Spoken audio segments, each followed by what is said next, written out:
ายดีพี่น้องทักทายสบายดีเมื่อนี้ออกมาสวนพี่น้องเขาสิมาทำความสะอาดบ้านสวนในหอบไล่เดือนเติบเลยพี่น้องตั้งแต่แม่อีเมเชียก็คือไม่ได้ออกมาเลยไม่ได้ออกมาเมียนเลย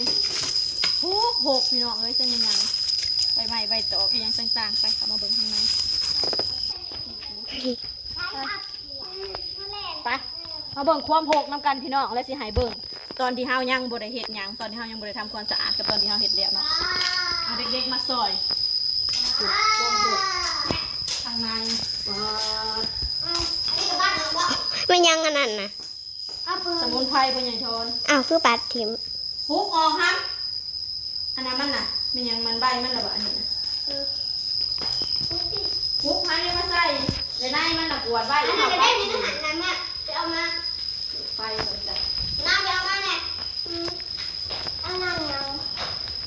แป๊บใส่เนี่ยไปยังใส่ได้โอ้แพงหลายเดือนเลยเนาะเอาไปออกมาลูกแบบนี้เลยจ้าป้ามีแต่ขี่กระเป๋าไม่ได้กวด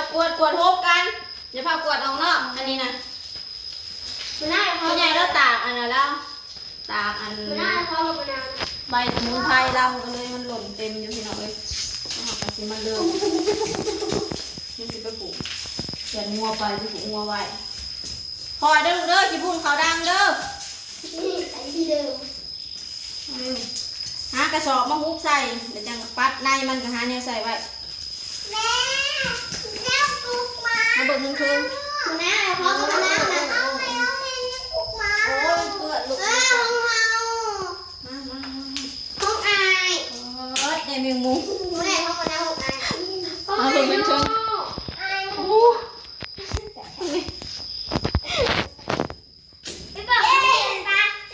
สภาพสั่นถึง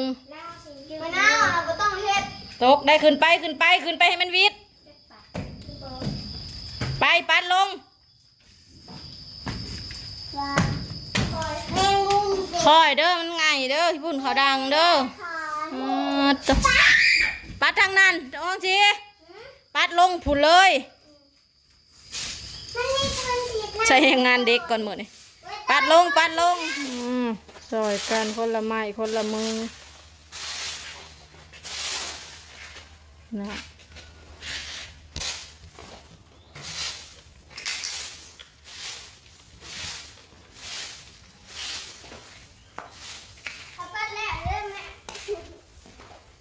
ปัดลงหัวลุ่มบนไม่ห่างนะ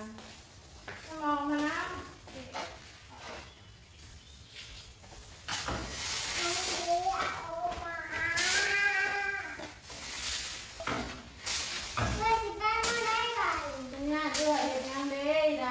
เป็นให้เดือดปัด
เราทำไมผมเลย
ตอนนี้เฮากะปัดกวาดเสร็จทูแล้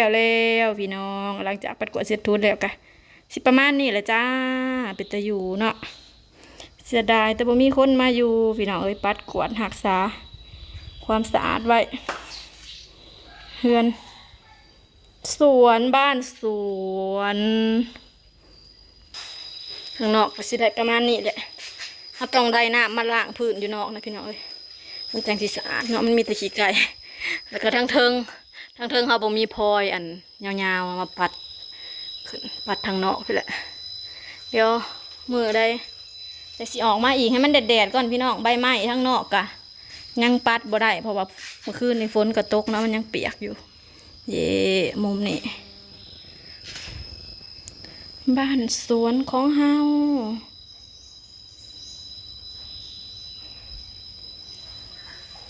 ประมาณนี้ละจ้า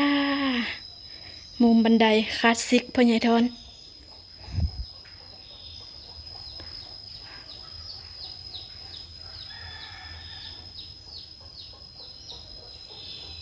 โอ้ยตำหัดตุเลยล่ะ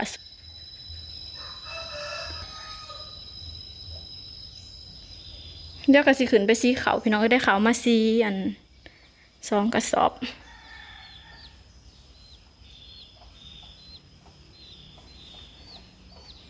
บ้านสวนกะแบบลมลื่นพี่น้องเอ้ยอยู่แบบธรรมชาติสภาพเฮือแตนเด็กๆก็คือขึ้นเมื่อเบิดแล้วไปหาหลินเบิดเลยปบปลาเบิดเลยโอเคจ้ะพี่น้องสำหรับคลิปนี้ดาวก็ขอจบคลิปไปเพียงเท่านี้ก่อนเด้อจ้าฝากเป็นกำลังใจให้ดาวในเด้อพี่น้องเด้อพอกันคลิปหน้าเด้อสำหรับคลิปนี้สบายดีจ้าบ๊ายบาย